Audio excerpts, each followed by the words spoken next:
Mike's Daily Podcast. Episode 2923. 2923. Mike Matthews at Café Anyway, somewhere in podCastro Valley. Mike's Daily Podcast. The last place on earth in the land of Ameritopica. Do you have DirecTV? Did you know something about them that they agreed to buy Dish TV? DirecTV and Dish TV. It sounds like a match made in heaven to create one of the nation's largest pay TV distributors with a combined 20 million subscribers. Mike's Daily Podcast.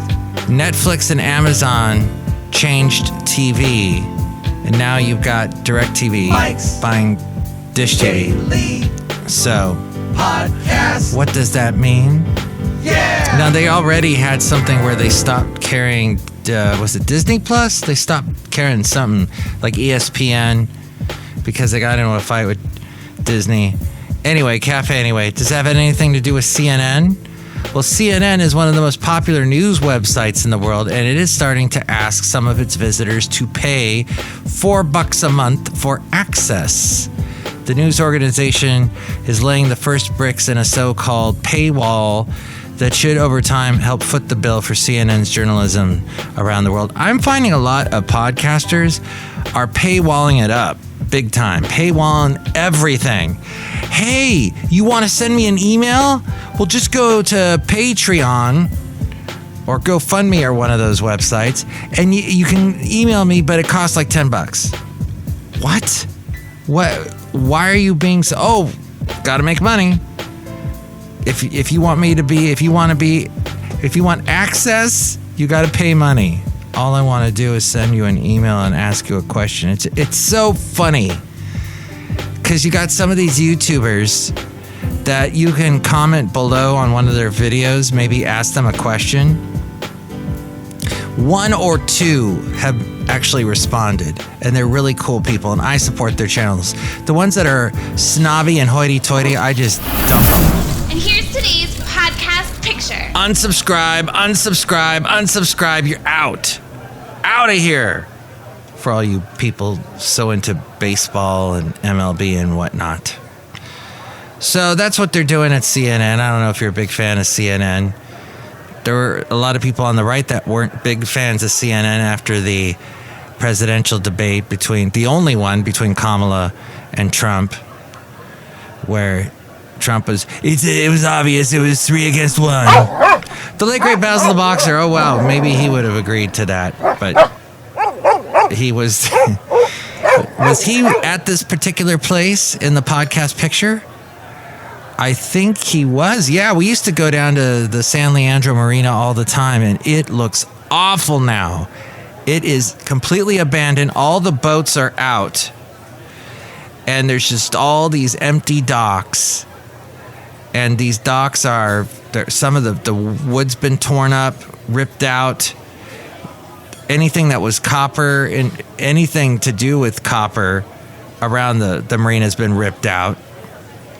And it's a ghost town. It's like a floating ghost town on top of this huge body of water. Well, they weren't able to dredge it anymore, so boats couldn't go in. So now it has a little inlet, a little opening to get into this harbor, and they've sealed that off with this it looked like I saw it from a distance, some kind of rope stretched across with some kind of floating barrier type things. So it's interesting. This is interesting. Wow, this is interesting. Very interesting. And there are some boats that still exist around there, but they are using this waterway that's next to it, what they call Peninsula Park. They're just, they set anchor, and they're just sitting there floating about, being held there by their anchors. I think there's four boats I counted, all sailboats. One of the sailboats missing its mast, so it can't sail anymore. It's just basically a motorboat now. And people living on these things. So it's very odd. I don't know what the heck. It's sad because there's so much. Oh, Mike, you're such a creative soul. I know. That's sad too. But, there's all this potential that could be.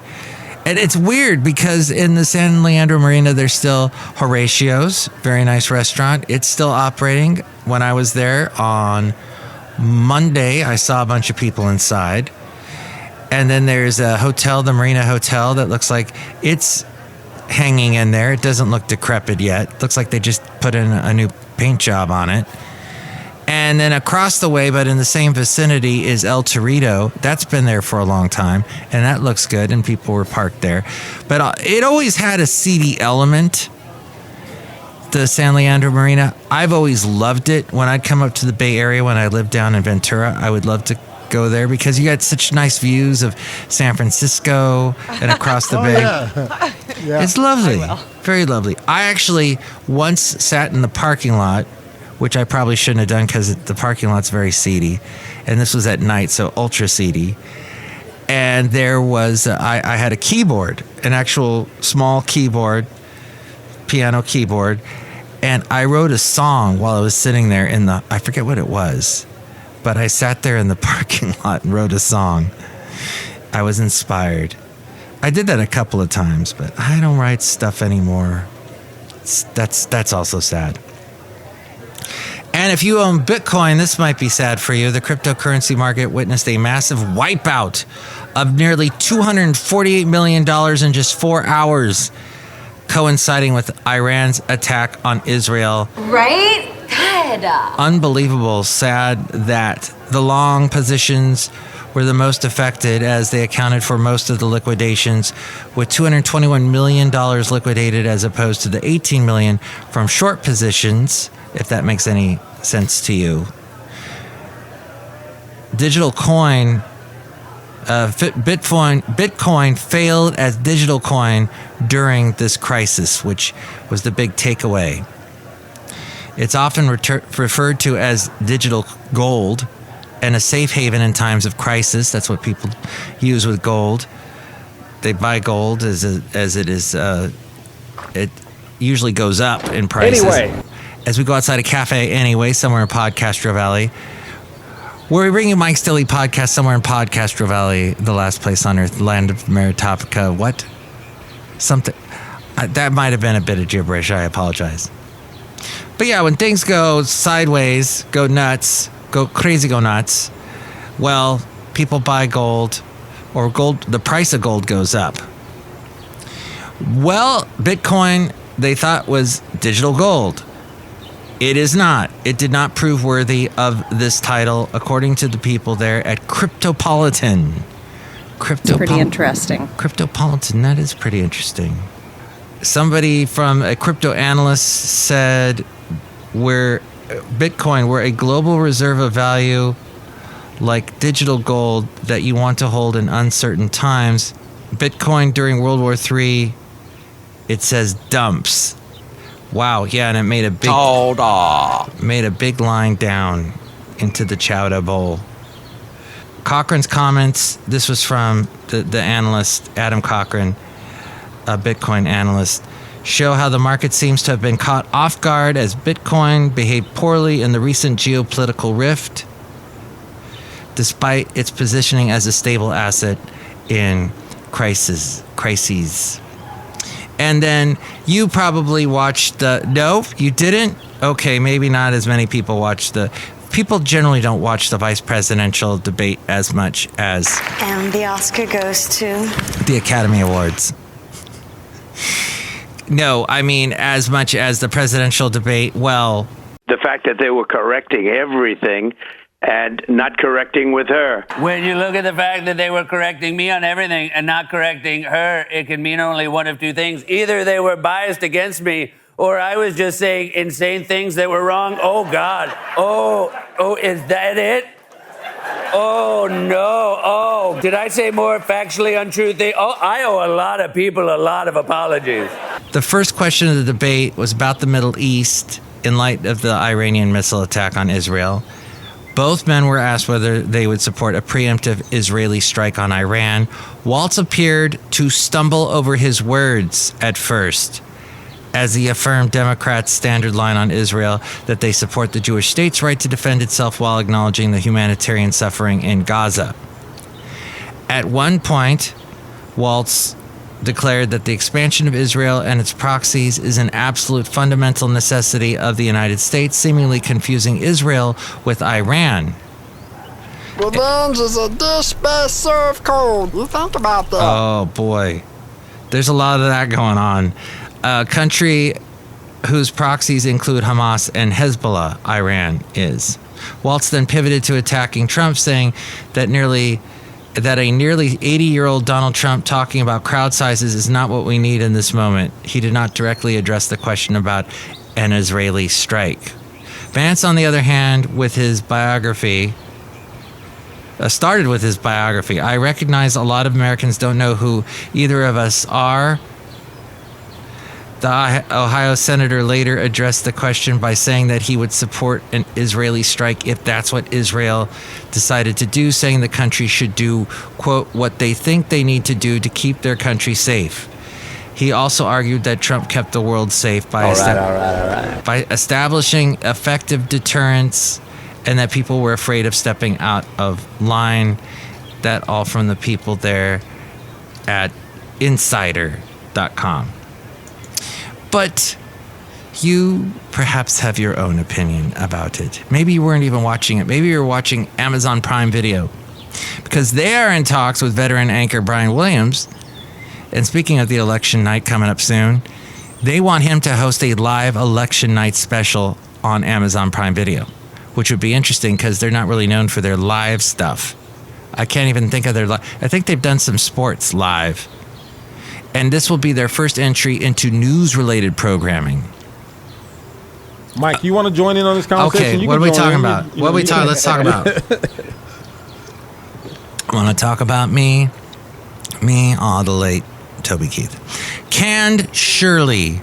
7-Up is releasing a limited edition Shirley Temple flavor for the holiday season. Hey, all you young people, do you know what a Shirley Temple is? Do you know who Shirley Temple is? It's funny because the other night, one of the radio stations that I am the operations manager for, we carry a show that is a replay of the old radio shows from back in the era, the 20s, 30s, 40s, and some of the 50s. These were old-time radio shows where they would do theater, which went away here in the United States. In England, they are still really into it. And in fact, the digital age only... Live and loco. Oh, I know I'm supposed to be live and loco, but I'm talking about England here. That they really embraced with the whole radio theater of the mind, that type of theater, audio theater, especially with the digital platforms, with podcasting, with audiobooks. Some of that has leaked over here into the United States, but we're just all about murder podcasts. I got to find out how to solve that murder, even though I love good murder mysteries, just not in my podcasts. I will watch them, especially the British ones. But lately, my lovely lady friend and I are watching Lucy Liu and the old show she did, Elementary, which was based on Sherlock Holmes. It's as if Sherlock Holmes was in New York instead, and modern day. Ridiculous random post. It's fantastic, and that's my ridiculous random post about that. But Shirley Temple, she was big in the movies back in the early days of the golden age of movies. Young girl, and she would always have some kind of like her parents died, or she thought her parents died, so she's being raised by some crotchety old guy, sailor or what have you. And then she finds out, no, her parents are still alive, but she doesn't want to leave the crotchety old man because he was her family. But then it turns out that the real family is some rich people. And she's like, I don't want to go. Well, they named a drink after her. So the Shirley Temple flavor is basically a little bit of, was it grenadine? A little bit of kind of a cherry taste that was put into the 7-Up. Now, for the holiday season, they're doing that. 7-Up is making a Shirley Temple flavor, which is one step closer to calling your old modem and saying, what the heck were you getting on the internet to look at back in the day? But which is one step closer to Dirty Shirley's claiming their rightful spot as the drink of the summer. That all from Rob Black. I produce his podcast. He is heard on AM 1220 KDOW weekday mornings in the 8 o'clock hour. And then he's also on Cron TV Monday through Thursday in the, the 9 o'clock hour. You can see him on TV. So that is a big thing. It's like a cocktail, but it's like a Shirley Temple that got big during this past summer. And I don't really have much other information. Oh, it's got vodka in it? But if you get offended, that's the way the cookie crumbles. No. It's a vodka spiked variation on the classic kid-friendly Shirley Temple, topped with a cheeky maraschino cherry. Anyway, Café Anyway. Finally, I would like to thank you for standing next to me during this whole time I was talking outside of Café Anyway. Yes, Michael Master, it's very great to be here because I'm Madame Rootabega. And the honors was very interesting. Woo. Do you like Shirley Temples? Yes. Do you like Jewel? Yes. Do you like the song These Foolish Games Are Tearing Me Apart? No. It's a sad song. You took your coat off and stood in the rain. You're always crazy like that. So, Saturday Night Live. Mike's Daily Podcast Master Pod Theater. Okay, this is what we call Cold Open. This is called Cold Open, the name of this one. Hello, this is Trump, and live from New York Saturday Night Live. That's usually how it goes. This time, though, around, they had Maya Rudolph as Kamala. Very, very good. I laughed. It is a role she was meant to play. Then you had a couple other people I forget. Oh, Jim Gaffigan as Tim Walz. It was the role he was meant to play. And then Dana Carvey as Joe Biden. Role meant to play. And that was wonderful. End scene. It was so... I laughed. I cried. I ended the podcast. Oh, wait. First, we have to say hi to these people. Hello, Mike. This is Valentino, the banking attendant. And this is Bison Bentley. Do you know that? Mike, we don't watch that stupid show, Saturday Night Live, because it's on really late. Yeah, it's on late. Do you know that? If you shoot me, you better shoot straight. There's nothing like a wounded animal. There is nothing like a wounded animal. Why does that keep coming up on my podcast? Not sure. Maxine Waters. Oh, well, when she had an altercation with Trump, Trump said something not nice, something about shooting her. And then it comes back around, doesn't it? It's weird. People forgot about that little historical moment. So, well, anyway, Café Anyway, we shall see. What do you think? What do you see? Here's the phone number. Call Mike at the Café Anyway hotline. Area code 510-228-4640. Will you shut ups? Liberty Nation Freedom Foam for All. Will you shut up? And all that stuff was lies. Lies, Mike Matthews.